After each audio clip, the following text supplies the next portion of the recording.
9 years of agony, 9 years of pain, 9 years of false accusation, and 9 years of persecution.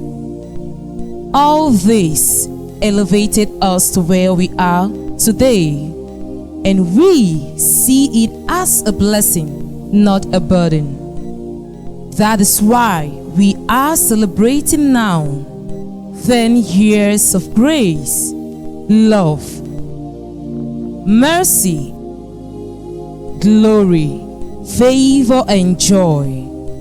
So join us as we acknowledge God for being the supreme leader, helper, and comforter throughout these years. People of God, viewers all over the world, grace to you all. I am called Ndiaga Julius Nde, originating from the northwest region of Cameroon, to be more precise, Mancon. The Temple of the Lost Church started somewhere in Barbados in a brother's house who offered his house to the prophet to start a prayer cell. And this prayer cell was mostly attended by children who came around to sing, dance, and pray with the prophet. You know, for these 10 years, I have known the prophet as the musician, I've known the prophet as the dancer, I've known the prophet as the preacher. More to that, he is somebody who loves people, who cares about people, and who shares with people. With all these qualities,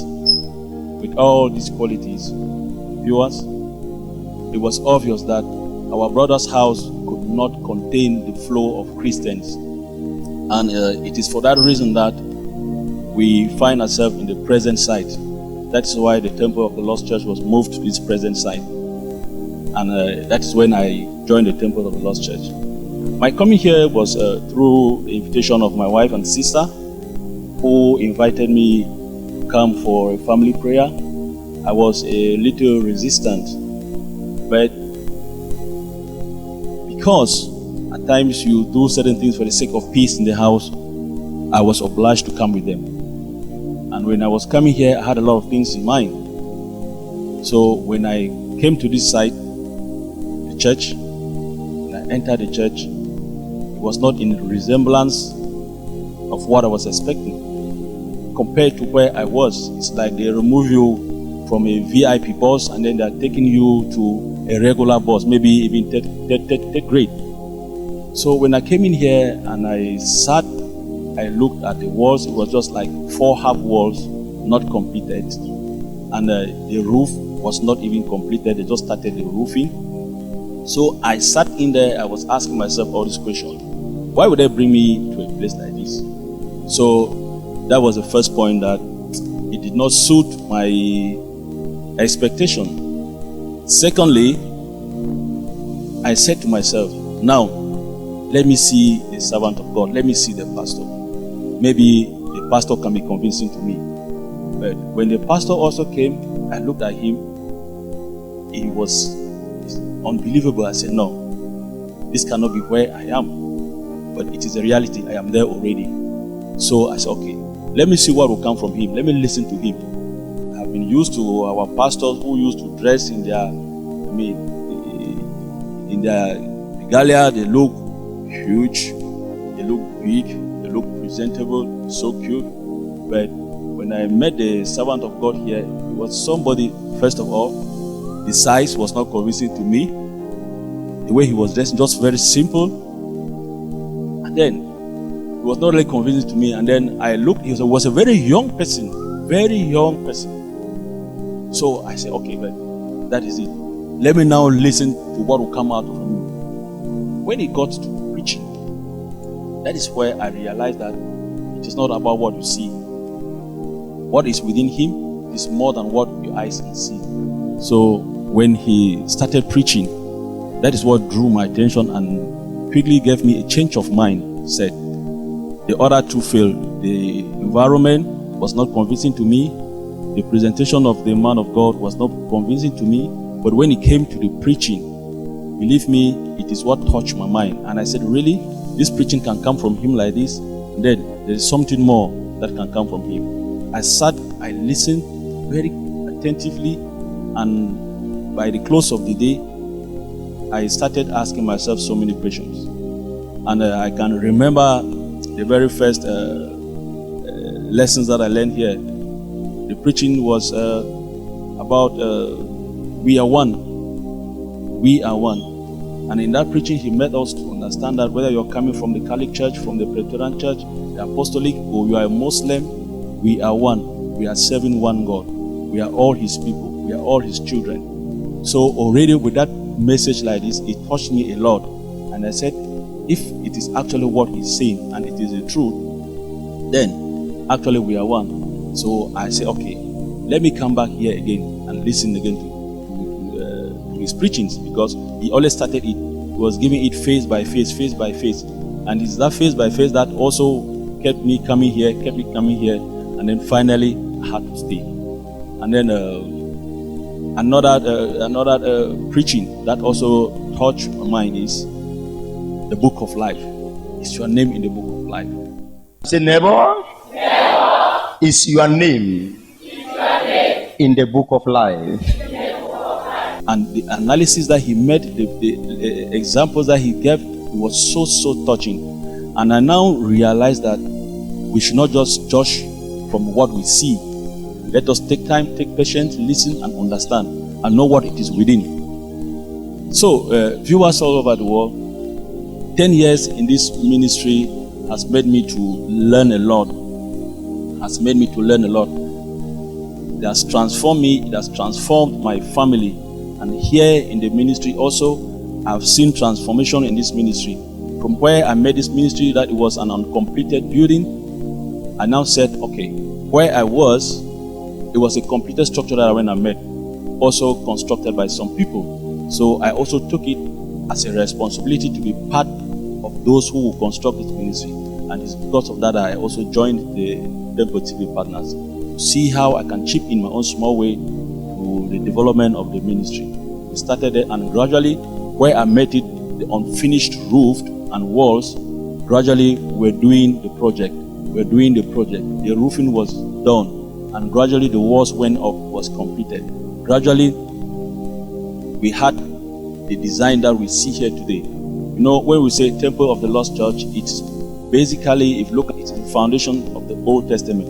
When you see the church, you have the mindset of the Old Testament. You see it here practically. So that is how it is. And the way we do it here, it is the Christians and the man of God himself, the chief engineer, is the person who does all the conception, and the Christians will come together, we put our resources together, we put our energy together, and we work gradually to where we are today in these 10 years. It is not only what we see here in Unaberi. The Temple of the Lost Ministry also has a prayer mountain, the Abraham Tower, that I think it stands tall today, that you can go for your retreat, you can go for your private times in prayers with your family, and you go closer to God. So all this achievement, as we see like this, it is through the hard work of the servant of God, Prophet A. Boris, and the Christians. And because of his character that I mentioned earlier, it has pulled a lot of people to this ministry. That already the site is small. When you come here every Sunday, you see that the overflow under the canopy is outside. And I believe that by God's grace, we'll acquire a new site that will be able to contain the population that is coming here for salvation. I have this to say about the servant of God, Prophet Boris. He is that person that you can never understand him. He is that person that he has a lot within him that he cannot even express it. At times, he only manifests it. To begin it, the prophet, I said, is a singer.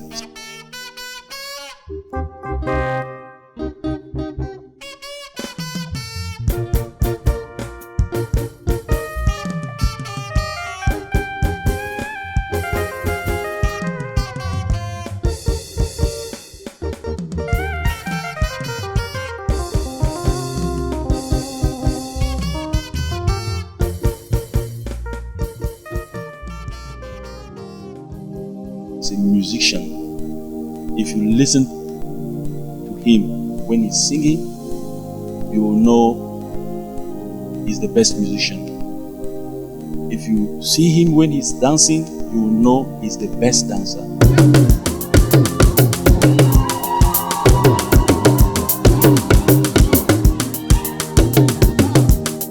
Noble Tibet, come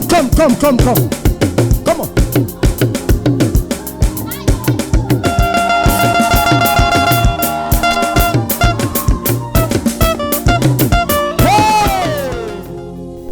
If you listen to him when he's preaching, his preachings are mostly practical, and most importantly with a good sense of humor, that no matter how long the preaching is, he has this comic relief in his preaching that make Christians relax and want to sit there for the whole day to listen to his preaching. It is so touching and so connecting and that is the more reason why I am here today. If I am in the temples of the Lord Church, it's because of the prophet's preaching. His preachings are mostly counseling, that if you keep to the practices, believe me, you have a better life. And people who are around you will admire your lifestyle and want to know where you're coming from and want to join you where you are worshiping. All this through our prophet Boris. And to go further, our prophet is somebody who is so curious, who is wanting to know all the time. He has other programs that he has gotten himself involved in, and he came out successfully. That I will say he is not limited. He is not only limited to the gospel. And I'm so proud of who the prophet is, and I thank God for giving us somebody like him to serve his people. And he himself, in all humility, he accepted this call and is doing the job. And we continue to pray for the will of God for his life and not the will of man. It has not been a walk in the park with the Temple of the Lord's ministry. We have faced so many challenges here, most especially our prophet Boris. People have attacked him from all over because of the great work that he is doing. He has resisted all these persecutions, and that is why we are here today and we are moving on. And that is why we are able to celebrate the 10th anniversary. So, because of that, I want to thank God Almighty for making it possible that it should happen. We know it already that as Christians, when you have persecutions, it is because there's a bigger celebration ahead that is coming. So the 10th anniversary that is coming, it is by the grace of God, and we give God all the glory. We thank Him for this 10th anniversary, and we continue to pray that it will only be one of the many anniversaries that we are going to celebrate. So, viewers on the world, we are inviting everybody who can make it to the Temple of the Lord's Church here in Bonaberi, not to hesitate. Put yourself together, put your family together, and come and let us all celebrate and glorify God for what He's doing and what He will do in our lives.